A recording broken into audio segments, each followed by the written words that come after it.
नमस्कार, मी डॉक्टर मैथिली. मी ATRC doctor म्हणून S हॉस्पिटलमध्ये काम बघते आणि आज आपल्याबरोबर सोनाली पोतनीस मॅडम आहेत. She is one of the dynamic dietitian in Pune आणि त्या मोर दॅन 20 इयर्स पुण्यामध्ये डायटिशियन म्हणून काम बघतात. वेगवेगळ्या हॉस्पिटल, वेगवेगळ्या संस्थांमध्ये त्याचबरोबर स्वतःचेही काही पेशंट्स त्या डायटिशियन म्हणून बघत असतात आणि फक्त वेट लॉस, वेट गेन यासाठीच त्या कन्सल्ट नाही करत डायटिशियन म्हणून, तर बाकीच्याही critical condition such as kidney failure, liver cirrhosis किंवा इवन आता पोस्ट कोविड कंडिशन्स असतील किंवा कोविड सिच्युएशन्स असतील, अशा कंडिशन्स मध्ये सुद्धा त्या डायटरी मॅनेजमेंट करण्यासाठी पेशंट्सला हेल्प करत असतात. आजचा आपला जो टॉपिक आहे की तो म्हणजे कोविड डाएट. आता कोविड बद्दलचे बरेच व्हिडिओज आपण केलेले आहेत, तुम्ही बघितलेही असतील विविध चॅनल्सवर किंवा वेगवेगळ्या ठिकाणी.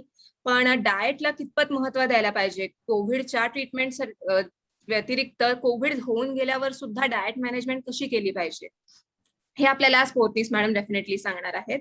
तर मी पोतनीस मॅडमला सांगते की मॅडम तुम्ही प्लीज आजचं सेशन चालू करा.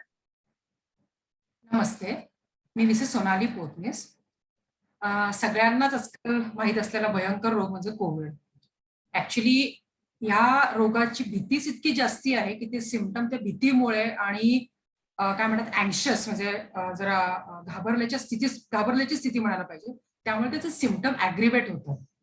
तर पहिली रिक्वेस्ट हीच सगळ्यांना आहे की तुम्ही कोविड जरी झाला तर असं समजू नका की आपल्याला खूप काही भयंकर झालंय, कारण आपण जेव्हा अँशियस होतो किंवा फिअर आपल्याला निर्माण होते त्यामुळे आपले काही सिम्पटम्स जास्त ऍग्रेशन मध्ये होतात.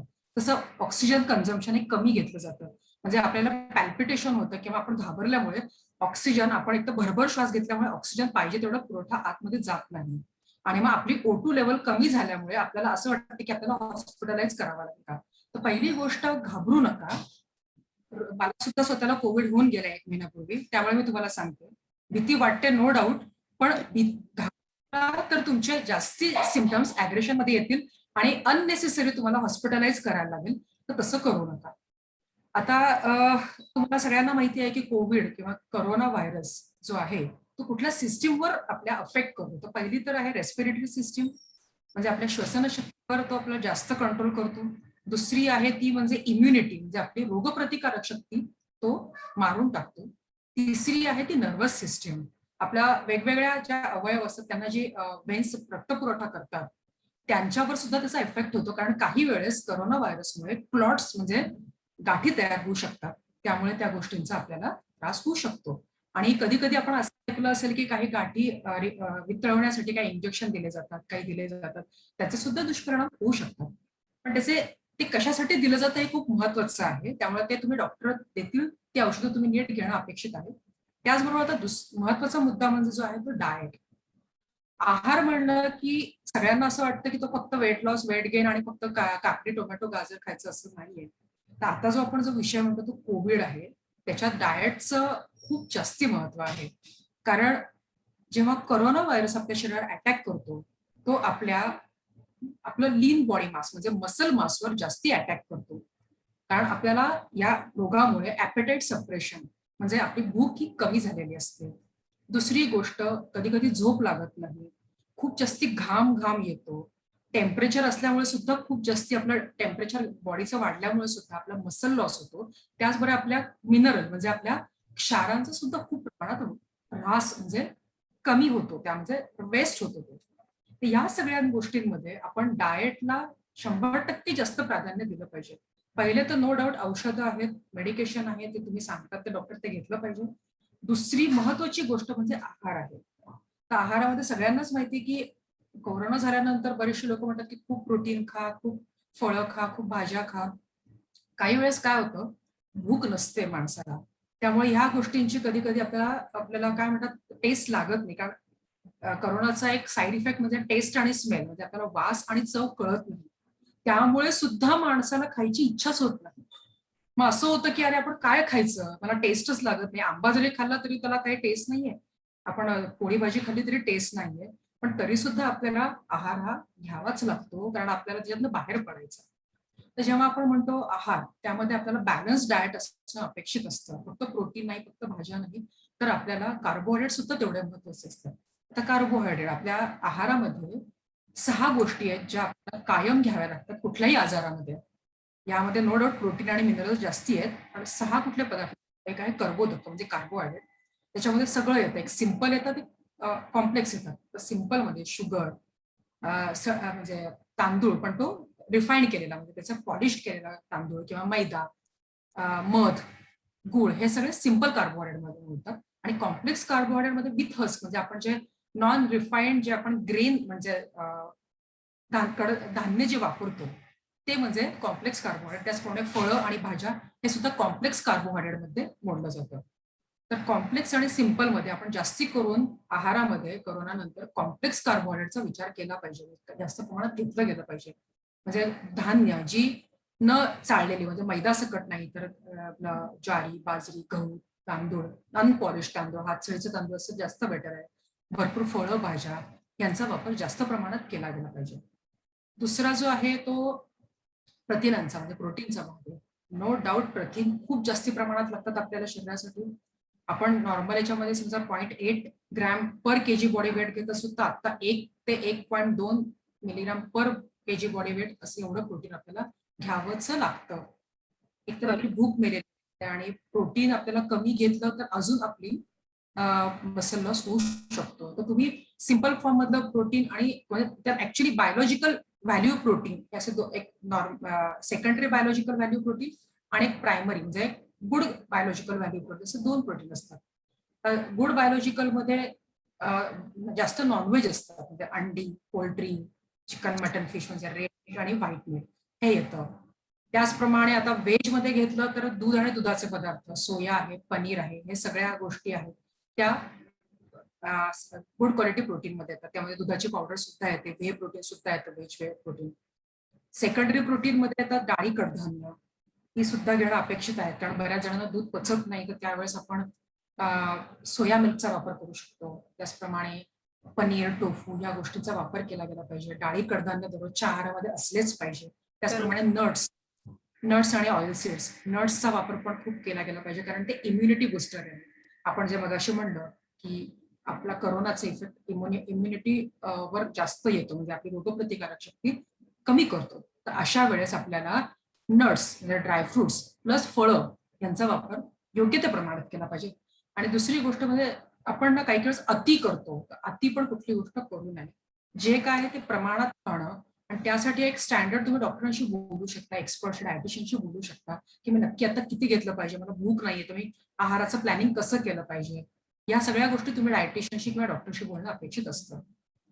तिसरा जो आहे तो फॅट, फॅट सुद्धा एक मॉडरेट प्रमाणात घेतलं गेलं पाहिजे. जास्त तळकट पदार्थ जरी खायची इच्छा झाली तरी खाऊ नका, कारण आपण पचवू शकणार नाहीये, कारण आपण आता नुसती रेस्ट करणार आहोत. करोना झाल्यानंतर 15 दिवस शक्यतो रेस्ट करणं अपेक्षित असतं, कारण खूप विकनेस आलेला असतो. तो आपल्याला तो विकनेस घालवण्यासाठी रेस्ट करणं आणि त्याचे इफेक्ट थोडे कमी करण्यासाठी व्यवस्थित आहार घेणं, या 2च गोष्टी आपल्याला केल्या गेल्या पाहिजे. तर शक्यतो जास्त विचार न करता आणि खूप ओव्हरडोस न करता तुम्ही योग्य तो आहार घेतला गेला पाहिजे. तर आपण फॅट हे खूप प्रमाणात न घेता अनसॅच्युरेटेड फॅट हे जास्त प्रमाणात घेतलं गेलं पाहिजे. व्हेज ऑइल म्हणा, ऑलिव्ह ऑइल म्हणा, तुम्हाला जे काय योग्य वाटतं ते. आणि नॉन रिफाईंड म्हणजे आपल्याला नॉन म्हणजे लाकडी घाण्यावरचे शक्यतो तेल घेतली गेली पाहिजे. आपल्याला रिफाईंड तेलांचा वापर कमीत कमी करायचा असतो, किंवा नाही केला तर जास्त चांगलं असतं. त्याचबरोबर तुपाचा पण वापर आपण आहारामध्ये केला गेला पाहिजे, कारण तूप सुद्धा तेवढंच महत्वाचं आहे. आपण हो. नुसतं तेल हे असं नाही, तर तूप आणि तेलाचा व्यवस्थित योग्य त्या प्रमाणात वापर करणं हे अपेक्षित असतं. आता आहे महत्वाचा भाग मिनरल्स आणि विटॅमिन्स. तो अत्यंत महत्वाचा आहे, कारण याच्यामध्ये आपल्याला एकतर मिनरल्स आणि विटॅमिन्सचे जे सोर्सेस असतात त्याच्यामुळे इम्युनिटी खूप वाढते, बरोबर. राईट. त्यामुळे विटॅमिन सी, पहिली गोष्ट विटॅमिन्स मध्ये विटॅमिन सी खूप महत्वाचं. सगळ्यांना माहिती आहे ती गोष्ट की विटॅमिन सी खूप घेतलं पाहिजे, काय घेतलं पाहिजे. काही वेळेस सप्लिमेंटची गरज लागते, पण माझ्या दृष्टीने असं वाटतं मला की आपण नॅचरल सोर्स मध्ये एखादं लिंबू दररोज खाणं अपेक्षित आहे. विटॅमिन सी रिच फ्रुट्स खाणं अपेक्षित आहे. हे जरी घेतलं तरी आपल्याला बऱ्यापैकी त्याचा आपल्याला फायदा होऊ शकतो, कारण विटॅमिन सी हा वॉटर सोल्युबल असल्यामुळे जेवढं शरीराला आवश्यक आहे तेवढं ऍब्झॉर्ब करतं आणि बाकी ते बॉडीच्या बाहेर फेकलं जातं.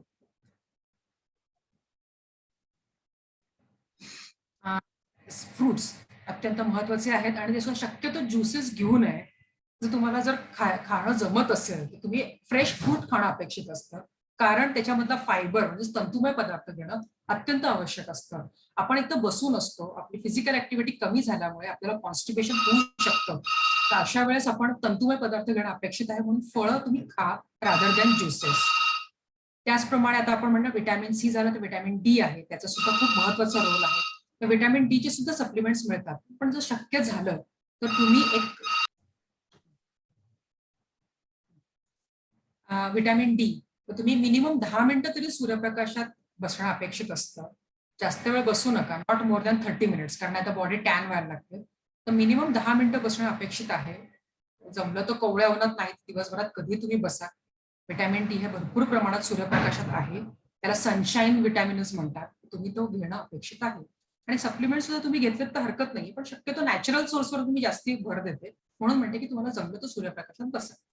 तिसरा आहे व्हिटॅमिन ए, ते सुद्धा इम्युनिटी बुस्टर आहे. व्हिटॅमिन ए साठी सुद्धा आपल्याला सप्लिमेंट असतात. आपण जेव्हा कोविड झालेला असतो तेव्हा आपल्याला बरेचसे डॉक्टर ऍडवाइस करतात, म्हणजे सगळेच डॉक्टर, की मल्टीव्हिटॅमिन घ्या. ते तर घ्याच, पण त्याच्याबरोबर व्हिटॅमिन ए रिच जे फूड असतात, जसं आपण म्हणतो खूप सारे फळं, पालेभाज्या या घेणं अपेक्षित असतं. पपई आहे, कलिंगड आहे, ऑरेंजेस आहे, हे व्हिटॅमिन रिच आहे, तर त्याचा सुद्धा वापर आपण आहारामध्ये केला गेला पाहिजे. नंतर मिनरल्स म्हणतो तेव्हा आपल्याला झिंक याची सुद्धा गोष्ट आवश्यकता असते. झिंकसाठी सुद्धा भरपूर पालेभाज्या वगैरे घेणं अपेक्षित आहे, धान्य कडधान्य घेणं अपेक्षित आहे. त्याचबरोबर काही वेळेस आपल्या शरीराचं ऍब्झॉर्प्शन माहिती नसतं किती प्रमाणात होते, म्हणून सप्लिमेंट सुद्धा घेणं तेवढंच अपेक्षित आहे. कॅल्शियम सगळ्यांनाच माहिती आहे, कॅल्शियमचे सोर्सेस पण माहिती आहेत, तरी सुद्धा तुम्ही कॅल्शियमचे सोर्सेस प्रमाणात घेणं अपेक्षित आहे. कुठल्याही गोष्टीचा ओव्हरडोस करू नका, म्हणजे कॅल्शियम आता तुम्ही सप्लिमेंट पण घेताय आणि डबल सप्लिमेंट, काही जण भीतीपोटी डबल सप्लिमेंट म्हणजे 2-2 गोळ्या घेतल्या जातात, तसं काही करू नका. कॅल्शियमचा तुम्हाला एक विशिष्ट डोस असतो प्रत्येक व्यक्तीच्या एज प्रमाणे, जेंडर प्रमाणे, त्याच्यानंतर वयाप्रमाणे प्रत्येकाचा डोस ठरलेला असतो. तरुण मुलांना वेगळा, वयस्कर लोकांना वेगळा, मिडल एज लोकांना वेगळा, तर त्याप्रमाणे तुमचा तो डोस तुम्ही घेतला गेला पाहिजे कॅल्शियमचा बेसिकली. कारण कॅल्शियम जे आहे ते शरीराच्या बाहेर वॉटर सोल्युबल नसल्यामुळे तो साठून राहतो आणि त्यामुळे स्टोन्स होऊ शकतात. तर या गोष्टींचा वापर आपण प्रमाणात केला पाहिजे. त्याचबरोबर नॅचरल जे सोर्सेस आहेत, नाचणी आहे, दूध आहे, दुधाचे पदार्थ आहेत, फळं आहे, त्याच्यातून आपल्याला भरपूर प्रमाणात कॅल्शियम, नेचरने आपल्याला खूप गोष्टी दिलेल्या आहेत, फक्त त्याचा आपल्याला वापर करता आला पाहिजे. प्रत्येक गोष्ट आपण सप्लिमेंट हे ते याच्याशी निगडीत नाही ठेवलं गेलं पाहिजे, कारण आजकाल अशाही काही पाण्यात विरघळणाऱ्या गोळ्या आहेत, आपण त्याही घेतल्या जातात मल्टीव्हिटॅमिन म्हणून. त्याचबरोबर आपण व्हिटॅमिन सीच्या पण गोळ्या घेतो. आता त्या पाण्यात विरघळणाऱ्या गोळ्या त्याच्यामध्ये झिंक असतं, शिवाय आपण ओव्हरडोस ऑफ झिंक घेतो, किंवा असे बरेचसे मिनरल्स आपण ओव्हरडोस करतो. तर तसं कृपया करू नका, ही माझी रिक्वेस्ट आहे. आणि मुख्य म्हणजे जो शेवटचा आहे, आता आपलं सगळं झालं तर मुख्य वॉटर आहे. पाण्याचा वापर भरपूर केला गेला पाहिजे. पहिली तर गोष्ट, फिवर असल्यामुळे तुम्हाला माहिती आहे ऑलरेडी शरीरातलं पाण्याची प्रमाण कमी झालेलं असतं. दुसरी गोष्ट अशी असते की आपलं शरीर हे 70% पाण्याने भरलेलं आहे. तुम्ही जर ते पाणी व्यवस्थित प्रमाणात रेप्लिनेश म्हणजे ते प्रमाणात घेतलं नाही तर तुम्हाला अजून ड्रेन फील होतं, विकनेस जाणवतो, आणि नक्की कळत नाही की आपल्याला कोरोनामुळे विकनेस झालाय की पाणी कमी पडलं, म्हणजे डिहायड्रेशन झाल्यामुळे विकनेस झाला, हे कळत नाही. सो पाण्याचा वापर व्यवस्थित केला गेला पाहिजे. तुम्ही त्याच्यासाठी थोडीफार ज्युसेस घेऊ शकता, नॅचरल म्हणजे जी फ्रेश काढलेली ज्युसेस, ती शक्यतो पॅक्ड ज्युसेस किंवा कॅन फूड हे तुम्ही वापरू नये, अशी माझी रिक्वेस्ट आहे. फ्रेश काढलेली ज्युसेस आहेत, थोड्याफार प्रमाणात वापरा, जास्त नको, कारण फ्रूट खाणं, मी मगाशी म्हणत तसं फ्रूट खा. नारळाचं पाणी घेऊ शकता, लिंबू पाणी घेऊ शकता, लिंबू सरबत घेऊ शकता, कोकम सरबत घेऊ शकता. त्याचप्रमाणे भूक जेव्हा मरते तेव्हा आपण आल्याचं चाटण, म्हणजे आलं आणि लिंबू एकत्र करून ते घेऊ शकता. कोकम सरबतनी आपली भूक थोडीशी वाढू शकते. आवळ्याचे कॅन्डीज खाऊ शकता. अशा बऱ्याचशा आयुर्वेदाने आपल्याला खूप साऱ्या गोष्टी अशा दिल्या आहेत की त्या आपण दररोजच्या उपयोगामध्ये घेऊन आपली भूक वाढू शकते. आणि त्याचप्रमाणे महत्वाचं गोष्ट म्हणजे ऑक्सिजन. आपल्याला ऑक्सिजन याच्यामध्ये खूप गरज असते, तर आपण त्याच्याकडे दुर्लक्ष करतो. तर काही फळांमध्ये, काही भाज्यांमध्ये सुद्धा आपल्याला ऑक्सिजन मिळू शकतं, तर आपण त्याच्याकडे दुर्लक्ष करून नाही घेतलं पाहिजे. पहिली गोष्ट आहे की आपल्याला ऑक्सिजन ऑक्सिजन वाढवण्यासाठी आपल्याला एकतर ब्रिदिंग एक्सरसाइज जे काही डॉक्टरांनी सांगितलेलं ते करणं अपेक्षित आहे. दुसरी गोष्ट म्हणजे फळांमध्ये पपई आहे, कलिंगड आहे, किवी आहे, खजूर आहे, ओवा आहे, लिंबू आहे, या सिमला मिरची आहे, या सगळ्यामध्ये आपल्याला ऑक्सिजन हे असतंच. तर अशा वेळेस आपण ते एक तर ऍक्च्युली आपल्याला बाकीच्या गोष्टींसाठी उपयोगी पडतं, जसं व्हिटॅमिन सी, व्हिटॅमिन ए पण आहे. त्याचबरोबर आपला पोटही साफ व्हायला मदत होते, म्हणजे पोट साफ व्हायला मदत होते आणि ऑक्सिजनचा पुरवठा सुद्धा आपल्याला जास्त प्रमाणात होतो. तर तुम्ही नाही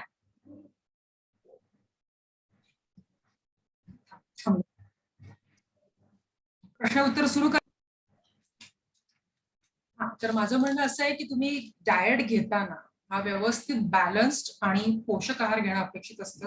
कारण काय अनहेल्दी डाएट किंवा पुअर डाएटमुळे आपल्या कुठल्याही डिसीजची कंडिशन, बेसिकली कोरोनाची कंडिशन ही क्रॉनिक मध्ये म्हणजे सिव्हिअरिटीकडे जाऊ शकते.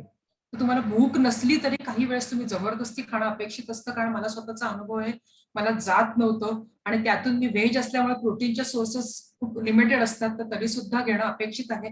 अजूनही खूप सारा विकनेस आहे, पण विकनेस काढण्यासाठी एकच उपाय आहे, तो म्हणजे प्रॉपर डाएट. तर तुम्ही तो नीट घेणं अपेक्षित आहे आणि त्यानेच तुम्ही सर्वात right. Thank you.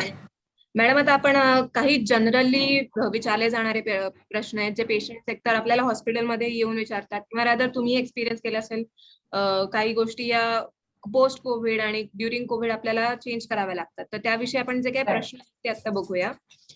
Yes yes please. जसं तुम्ही म्हणालात की कोविड नंतर खूप जास्त वीकनेस येतो, खूप थकवा येतो कधी, आणि ते आपल्याला क्लासिफाय करणं अवघड जातं की तो वीकनेस डिहायड्रेशनमुळे येतोय किंवा ऍक्च्युअल कोविडचे त्रासामुळे किंवा कोविड वाढलेला आहे शरीरामध्ये म्हणून ह्या वीकनेस येतोय. तो जो आपल्या डिहायड्रेशनमुळे किंवा फ्लूमुळे येऊन गेलेला वीकनेस असतो, तो आपण कसा टॅकल केला पाहिजे डाएट? मी मगाशी तेच म्हणलं की आपल्याला असा कुठला एक स्पेसिफिक पदार्थ नाही की ज्याने आपले पटकन आपला रोग बरा होईल. प्रत्येक गोष्टीसाठी बॅलन्स्ड आहार हाच महत्वाचा आहे. पहिलं तर आपल्या वॉटर कन्झम्पशनकडे लक्ष द्या. ते जर आपलं कमी पडत असेल, मिनिमम आपण 12 ते 15 ग्लास, लिटर्समध्ये मोजायचं तर 3 लिटर 2 ते 3 लिटर पाणी घेतलंच गेलं पाहिजे. तुम्हाला नुसतं पाणी जात नसेल, तुम्ही लिंबू पाणी घ्या, लिंबू सरबत घ्या, कमी साखर टाकून. पण आपल्याला साखर सुद्धा खूप प्रमाणात वाढवायची नाहीये, कारण काही जे मेडिकेशन असतात करोनासाठी त्यांनी रक्तातील शुगर वाढण्याची शक्यता असते. तर शक्यतो खूप साखर असलेले पदार्थ तुम्ही खाऊ नये ही माझी इच्छा आहे. हा, थोडं गोड खिरी वगैरे खाल्लं तर हरकत नाहीये, पण खूप गोड खूप असे एकदम हेवी गोड तुम्ही खाऊ नये अशी माझी रिक्वेस्ट आहे. फळं भाज्या खूप जास्त प्रमाणात गेल्या पाहिजे, ज्या नॅचरल स्वरूपात सॅलाडमध्ये, म्हणजे कच्चे न शिजवलेले पदार्थ तुम्ही जास्त घेणं अपेक्षित आहे.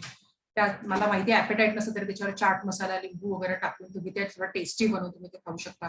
टेस्ट तरी ते तुम्ही खाऊ शकता, तो खावं लागणार आहे, पर्याय नाहीये असं. त्याच्यानंतर तुम्ही स्मॉल आणि फ्रिक्वेंट मील घेणं अपेक्षित असतं. म्हणजे आपण काय करतो, काही वेळेस जेवतो व्यवस्थित, पोळी भाजी वरण भात सगळं खातो. तसं न करता आपण तुम्ही थोडीशी भाजी आणि उसळ, वरण भात, खिचडी, ताक, कढी अशा गोष्टी तुम्ही घेणं अपेक्षित. सूप घेणं अपेक्षित. ज्यांना खोकला आहे त्यांनी ताक घेऊ नये, तर त्यांनी कढीच्या स्वरूपात घेऊ शकतं, आलं टाकून. कढी चालू शकते, सूप चालू शकतात, वरणाचं पाणी चालू शकतं. जे नॉनव्हेज घेतात त्यांनी नॉनव्हेजचं सूप घेणं अपेक्षित आहे. या गोष्टींमुळे आपल्याला फायदा होऊ शकतो, त्याने आपल्याला थोडंसं मसल गेन होऊ शकतं. त्याचप्रमाणे अंड्याचा वापर तुम्ही केला गेला पाहिजे. दिवसातनं 1 ते 2 अंडे घेतले गेले पाहिजे. किती इझिली डायजेस्टिव्ह, म्हणजे उकडलेलं अंड किंवा तुम्ही थोडंसं ऑमलेटच्या स्वरूपात, अशा स्वरूपात देऊ. शक्यतो करी वगैरे घेऊ नका, कारण करीमध्ये परत खोबरं, खूप सारं तेल आणि ते असं बरंच काय काय मसाले टाकले जातात. त्याचा ऍब्झॉर्प्शनला थोडासा अडथळा येऊ शकतो. तुम्ही जेवढं नॅचरल म्हणजे उकडलेलं किंवा कमी तेलाचं ऑमलेट वगैरे अशा स्वरूपात घेतलं तर चालू शकेल. फळं घ्या. दिवसातनं 6 ते 8 मील तुम्ही घेणं अपेक्षित असतं. म्हणजे अर्ली मॉर्निंग आहे, ब्रेकफास्ट आहे, मिड मिड मॉर्निंग आहे, लंच आहे, मिड आफ्टरनून आहे, इव्हिनिंग आहे, डिनर आहे, बेड टाइम आहे, असे तुम्ही छोटे छोटे मील घेतले आणि त्याच्यामध्ये कॅलरी म्हणजे गुड क्वालिटी पदार्थ टाकले, तर तुम्ही लवकर रिकवर व्हाल असं मला वाटतं. Okay, definitely. आणि अजून एक प्रश्न असा होता मॅडम की जे हायपरटेन्सिव्ह किंवा ज्यांना डायबिटीज आहे अशा पेशंट्स एकतर प्रोन आहेत कोविड इन्फेक्शनसाठी, त्यांचा रिस्क फॅक्टर त्यांना डेफिनेटली जास्त आहे. पण पोस्ट कोविड सुद्धा या पेशंट्सला रिकवर होणं कोविड मधनं हे फार अवघड जात आहे. तर त्या कंडिशन्स मध्ये डाएट मध्ये काय प्रिकॉशन्स घेतल्या पाहिजेत किंवा डाएट मध्ये स्पेसिफिक त्यांच्या दृष्टीने काय बदल केले गेले पाहिजे? पहिली तर गोष्ट फिअर आहे, घाबरणं आहे, अँशियस होतात लोक. घाबरल्यामुळे आपली झोप उडते आणि झोप उडल्यामुळे काय होतं, आपल्या सगळ्या मेटाबॉलिझम बिघडतो आणि मेटाबॉलिझम स्लोडाऊन झाल्यामुळे तुमची शुगर लेवलही जास्त दिसते. हो. आणि मग रिस्ट्रिक्शन जास्त येतात. तर अशा वेळेस तुम्हाला पहिलंच सांगितलं, मला माहिती भीती वाटणार आहे, मलाही होऊन गेल्या म्हणून सांगते, भीती वाटते, पण तुम्ही शक्यतो असं समजा की हा जरा असा सर्दी खोकल्यासारखा आणि फ्लू सारखा आजार आहे, कारण ते जो हा व्हायरस आहे, व्हायरल इन्फेक्शन आहे. त्याप्रमाणे आपल्याला ट्रीट करायचं. जसं आपण सर्दी तापामध्ये ट्रीट करतो तसंच करायचं. डायबिटीसच्या लोकांचं काय होतं, काही जी औषधं आहेत, काही इंजेक्शन आहेत, त्याच्याने शुगर लेवल थोडीशी वाढते काही लोकांची. पर्सन टू पर्सन डिफरंट आहे. प्रत्येकाच्या कंडिशननुसार डिफरंट आहे. पण काही जणांच्या लोकात ते वाढते. तर त्यावेळेस सिंपल कार्बोहायड्रेट म्हणजे यात शुगर किंवा गूळ किंवा मध किंवा रेडीमेड ज्युसेस किंवा फ्रूट ज्युसेस याचा वापर जास्त न करता फायबरचा आहार आणि व्यवस्थित कार्बोहायड्रेट, प्रोटीन, फॅट असं सगळ्याचं कॉम्बिनेशन करून व्यवस्थित आहार घेणं अपेक्षित आहे. खूप काही त्यांचा डाएट वेगळा आहे असं मला नाही म्हणायचं. डाएट आपलं नॉर्मलच आहे.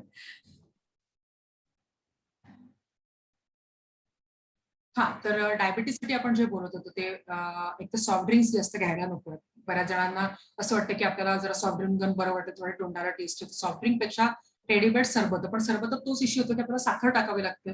तर शक्यतो कमी साखर टाकलेली ज्या गोष्टी असतील त्या तुम्ही घेणं अपेक्षित आहे. किंवा तुम्हाला जर अगदी ज्यूस घ्यायचं असेल तर फ्रूट ज्यूस घ्या. मग कलिंगडाचा ज्यूस आहे ज्याच्यामध्ये आपल्याला साखर लागत नाही, असे ज्यूस तुम्ही घेऊ शकता. त्याच्यानंतर तुम्ही फळं खाऊ शकता, पपई सारखी, कलिंगडासारखी, खरबुजासारखी, संत्री, मोसंबी हे घेणं अपेक्षित आहे तुम्हाला. आणि बीपीचं म्हणलं तर येस, आपल्या ऍक्च्युली कोविड नंतर आपलं सोडियमचं प्रमाण शरीरातलं कमी झालेलं असतं. कारण आपल्याला खूप घाम येत असतो किंवा बऱ्याचशा अजून काही गोष्टींमुळे आपले मिनरल सगळे कमी झालेले असतात, शरीराचा ऱ्हास झालेला असतो. तेव्हा आपल्याला सोडियम पण खूप जास्त प्रमाणात लागतं. पण बीपी कन्सिडर करता आपण मॉडरेट प्रमाणात सोडियम घेतलं गेलं पाहिजे. अति मिठाचा वापर टाळला गेला पाहिजे. जे आपण बऱ्याचदा त्या काही गोळ्या असतात त्याच्यामध्ये तुम्ही जे पाण्यात विरघळलेल्या, जे मगाशी मी तुम्हाला सांगितलं होतं पाण्यात विरघळून देणाऱ्या गोळ्या, त्यात तुम्ही जरा सोडियमचं चेक करा. ज्यांना बीपी वगैरे आहे त्यांनी अति सोडियम असलेल्या गोळ्या त्या टाळाव्या. दुसरी बरोबर. गोष्ट, पदार्थ सेम आहे की तुम्ही फायबरयुक्त म्हणजे तंतुमय पदार्थ जास्त घेणं अपेक्षित आहे. सेम तुम्ही स्मॉल आणि फ्रिक्वेंट मील घ्या, कारण तुम्ही जेव्हा एका वेळेस जास्त खाता तेव्हा शुगर लेवल पण एकदम हाईक होते, म्हणजे वाढू शकते. बीपी सुद्धा वाढू शकतं. तुम्ही स्मॉल फ्रिक्वेंट मील घेतलं तर तुमच्या कुठल्याही ऑर्गनवर त्याचा साईड इफेक्ट होणार नाही आणि आपल्याला हेवी वाटणार नाही. बरोबर. म्हणून स्मॉल मील घ्या. जेवढं शक्य आहे तेवढं घरातल्या घरात थोडंसं चाला की जेणेकरून ते पचेल आणि आपली शुगर लेवल पण वाढणार नाही आणि बीपी पण वाढणार नाही. बीपीसाठी सुद्धा मग अशी तेच आहे, जसं मी तुम्हाला सांगितलं, अँक्शियस झाल्यामुळे, घाबरल्यामुळे आपल्याला बीपी वाढतं, कारण पॅल्पिटेशन होतं. म्हणजे शरीर पॅल्पिटेशन म्हणजे आपल्याला छातीत धडधड जाणवते, म्हणजे आपल्या ओके. हृदयाची धडधड आपल्याला जाणवते, त्याला म्हणतात पॅल्पिटेशन. ते झाल्यामुळे सुद्धा, आपण घाबरल्यामुळे सुद्धा, किंवा मे बी ऍक्च्युली तुम्हाला O2 कमी झाल्यामुळे, म्हणजे ऑक्सिजन पुरवठा कमी झाल्यामुळे सुद्धा आपल्याला पॅल्पिटेशन होऊ शकतं किंवा आपल्याला बीपी वाढू शकतं. त्या बऱ्याचशा गोष्टी असतात बीपी आणि शुगर वाढण्याच्या. तर डॉक्टरांचा सल्ला घेऊन तुम्ही प्रॉपर डाएट घ्या, एवढंच मला म्हणायचं. फक्त अति सोडियम किंवा अति शुगर असलेले पदार्थ टाळावे. नॉर्मल आहार घ्यायला काहीच हरकत नाही, with all the balance factor. Okay.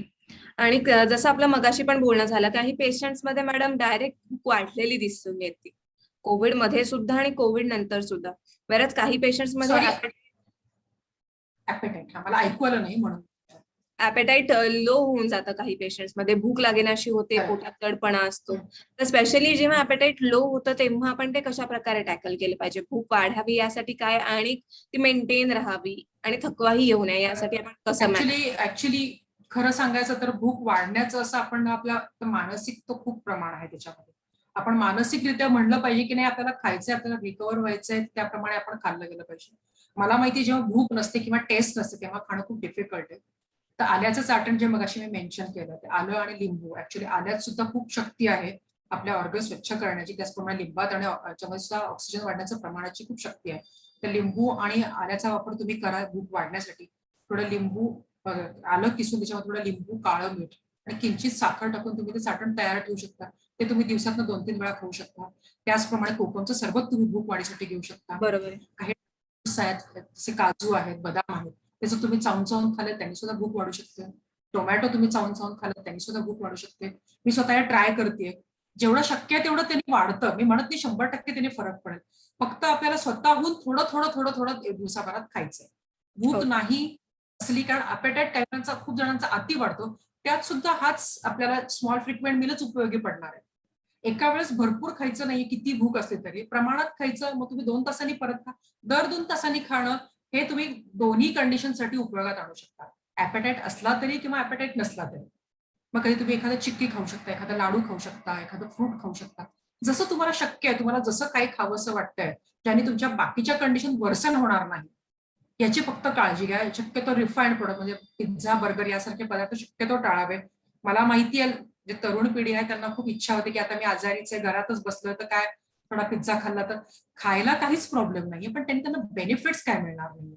हम्म. त्यांनी मी असं खाऊच नका म्हणून म्हणालेलं नाहीये. तर तुम्ही खा, पण शक्यतो थोडंसं रिकव्हरी स्टेज आल्यानंतर तुम्ही ते खाल्लं तर तुम्हाला जास्तीचा आनंद घेता येईल. आता त्याचा फायदा काही नाहीये. हा, तुम्ही चीज खाऊ शकता. चीजचा नक्कीच तुम्हाला फायदा आहे. चीज खाऊ शकता, पनीर खाऊ शकता. पण शक्यतो तुम्ही रिफाईंड प्रॉडक्ट काही घेऊ नका. ही माझी रिक्वेस्ट आहे. नक्कीच, डेफिनेटली मॅडम. आणि अजून एक प्रश्न असा असतो की जे आपल्याला स्पायरोमेट्री वगैरे करायला सांगतात पोस्ट कोविड, ज्यांना ब्रीदिंग इश्यूज होते किंवा तशा पेशंट्सना विकनेस आलेला आहे, श्वास घ्यायला त्रास होतोय, तर स्पायरोमेट्री करायला सांगतात. पण अपार्ट फ्रॉम स्पायरोमेट्री बाकी काय अजून हे करावे लागू शकतात, किंवा बाकी काय एक्सरसाइजेस किंवा एक्सरसाइजेस आपण रेकमेंड करू शकतो का, किंवा केले तर काय लिमिट? ऍक्च्युली कसं आहे, की मी एक्सरसाइज रिकमेंड करू शकत नाही. म्हणजे प्रत्येकाच्या कंडिशनवर असतं.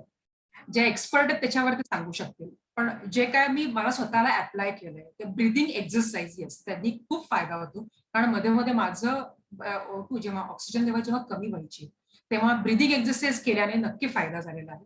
फिजिकल एक्सरसाइज नाही होऊ शकत आहे आता सध्या या कंडिशनमध्ये.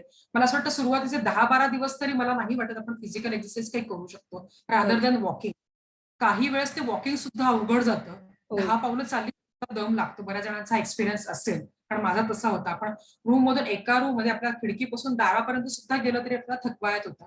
फिजिकल ऍक्टिव्हिटीपेक्षा तुम्ही बसून जे काय करता येईल, हम्म. तुम्हाला जे शक्य असेल ते ब्रीदिंग एक्सरसाइज, प्राणायाम, मेडिटेशन हे करणं अपेक्षित आहे. कारण मेडिटेशन आणि प्राणायामाने आपल्या एकतर थोडी अँझायटी आणि भीती थोडी कमी होते. म्हणजे आपली भीती जी असते किंवा एक काय होईल आपल्याला पुढे जी चिंता असते, ते सगळं थोडंसं प्रमाणात होईल. एक पॉझिटिव्ह थिंकिंग निर्माण होऊ शकेल. तर मेडिटेशन आणि प्राणायाम यांनी आपल्याला नक्की फायदा होऊ शकेल. आणि breathing exercises that is very important. ते करावेच लागतात. बऱ्याचशा आजकाल आपल्या फेसबुकवर किंवा व्हॉट्सअपवर आपल्याला बरेचसे व्हिडिओ दिसतात. बऱ्याच लोकांना त्याचा फायदा झालेला आहे. बरेचसे डॉक्टर त्याच्याबद्दल टाकतात. तर ते तुम्ही वाचा. एक्सपर्टचा सल्ला घ्या, की कोणते आपण एक्सरसाइज करू शकतो. कारण हे ना प्रत्येकाच्या कंडिशननुसार असतं. हो. काहींना सिम्पटॅटिक असतं, काहींना असिम्प्टोमॅटिक असतं. ज्यांना सिम्पटम्स खूप आहेत त्यांना काहीच करता येणार नाहीये. Not even walk, not even breathing exercise. ज्यांना व्हेंटिलेटर लावायला लागते, ज्यांना काही अजून सिव्हिअर कंडिशन आहे, त्यांना काहीच एक्सरसाइज करता येणार नाही. ते आपण रिकमेंड करू शकत नाही. ते तुमच्या कंडिशननुसार तुम्ही एक्सपर्ट कडून सल्ला घेणं हेच मला बरोबर वाटतं. बरोबर आहे. अजून एक प्रश्न असा आहे की मॅडम, पोस्ट कोविड और during Covid which nutrients in terms of carbs, fats और प्रोटीन्स लुजेस मोर, म्हणजे बॉडी कोणत्या पद्धतीचा हे लॉस बॉडीमध्ये जास्त होतो? हा, मी मगाशी जे सांगितलं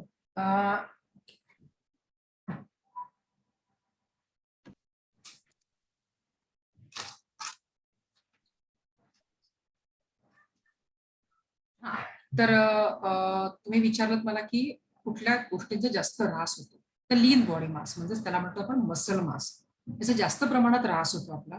ओके. त्याचप्रमाणे मध्ये आपल्याला झिंकचा लॉस होतो, व्हिटॅमिन सीचा लॉस होतो, त्याच्यानंतर सोडियम बऱ्याच प्रमाणात कमी झालेलं असतं.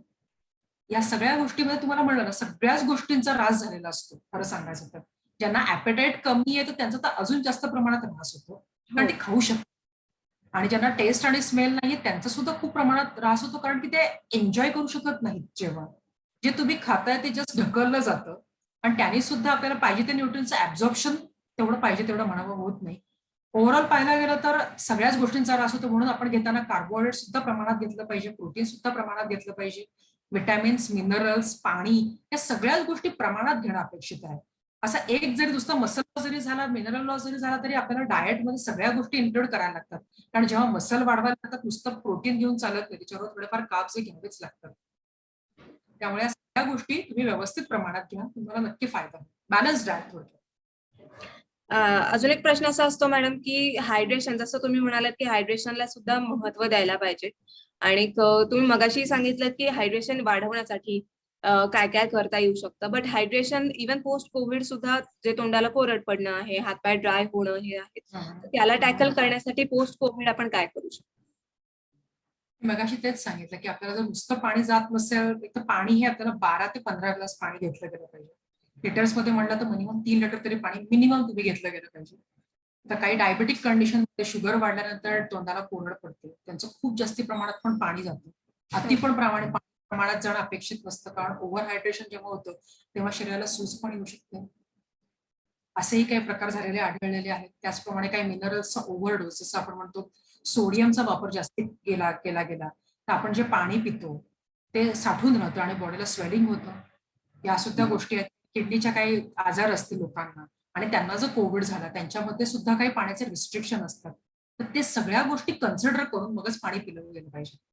एक तर पहिली गोष्ट आपली कंडिशन काय हे आपण समजून घेतलं पाहिजे. आपण नॉर्मल आहोत का थोडी सिव्हिअरिटी आहे, डॉक्टरांशी आणि एक्सपर्टशी बोलून घेतलं गेलं पाहिजे. त्याचप्रमाणे तुमच्याकडे डायटिशियन असतील त्यांच्याशी बोलून तुम्ही पाण्याचं प्रमाण, प्रोटीनचं प्रमाण, मिनरल्सचं प्रमाण आणि ओव्हरडोस न घेता आपण ते प्रमाणात कसं घेतलं गेलं पाहिजे हे तुम्ही स्वतः जज करण्यापेक्षा कोणाला तरी एक्सपर्टला विचारून तुम्हीच करणं अपेक्षित आहे. नॉर्मल जर असेल, खूप असिम्प्टोमॅटिक असेल आणि खूप काही त्रास नसेल जास्ती तर 3 लिटर पाणी आहे. नुसतं पाणी नाही, लिंबू पाणी आहे, सरबत आहे. जे शुगरचा प्रॉब्लेम असेल तर तुम्ही नॉर्मल सरबत घेऊ शकता, फ्रूट ज्युसेस घेऊ शकता, विथ फायबर घ्या शक्यतो. आणि कोकोनट वॉटर आहे, नारळाचं पाणी आहे, त्याच्यामध्ये पोटॅशियम आणि मिनरल्स पण बाकीच्या गोष्टी असतात, ते तुम्ही घेणं अपेक्षित आहे. आता आपले प्रश्न पण संपलेले आहेत मॅडम. आणि ज्या कोणाला अजून काही डाऊट्स असतील ते डेफिनेटली पोतनीस मॅडमला सुद्धा कॉन्टॅक्ट करू शकतात किंवा आपल्याला एटीआरसी मध्ये सुद्धा व्हिजिट करू शकतात. धन्यवाद पोतनीस मॅडम, आम्हाला तुमचा खूप चांगला गायडन्स. डाएट विषयी खूप मिसकन्सेप्शन्स असतात आणि लोकांचं असं असतं ना की आता माझी इच्छा नव्हती खायची, मला भूक लागत नव्हती, माझी टेस्ट नव्हती, तर मग जेव्हा ते रिकव्हरी स्टेज मध्ये असतात तेव्हा ते खूप भरपूर काय खायला लागतात आणि खूप रॅपिड मग आणि ते मुख्य म्हणजे ते पचत नाही. त्यांनी एकदम ते प्रमाण घेतल्यामुळे. आणि बऱ्याचदा असं पण झालेलं आहे की आपण आता प्रोटीन पाहिजे म्हणून जास्त प्रमाणात नॉनव्हेज पण खाल्लं गेलं, तर ते डायजेस्ट नाही आणि ते डायजेस्ट नाही झालं की आणि लूज मोशन होतात. तर लोकांना वाटतं कोविडमुळे लूज मोशन झालं. लूज मोशन, बरोबर. तर हेच जे कोविडचा one of the side effect loose motion आणि वॉमिटिंग पण आहे. पण ज्याचं ऍपेटाईट खूप जास्ती असतं आणि ते बरं होण्यासाठी भरभर किंवा खूप जास्ती खातात. एक तर पहिली गोष्ट म्हणजे भरभर खाऊच नाही. भरभर खाल्ल्याने ते ऍब्झॉर्ब होत नाही. शांतपणे 15 ते 20 मिनिटं शांत जेवण करत जा. कुठल्याही मील तर कमीत कमी 10 ते 15 मिनिटं केलं गेलं पाहिजे. आणि आपल्याला तर नॉर्मल राहून तुम्हाला सगळे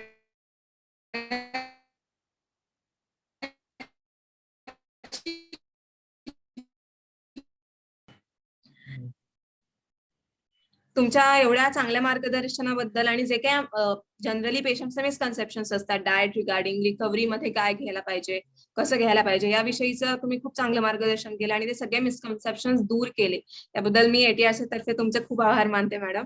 आणि काही लागलं तर डेफिनेटली तुम्ही आहात आमच्या इथे, आम्हाला डेफिनेटली आम्ही तुमचा मार्गदर्शन पुढेही अशाच पद्धतीने घेत राहू. धन्यवाद. थँक्यू.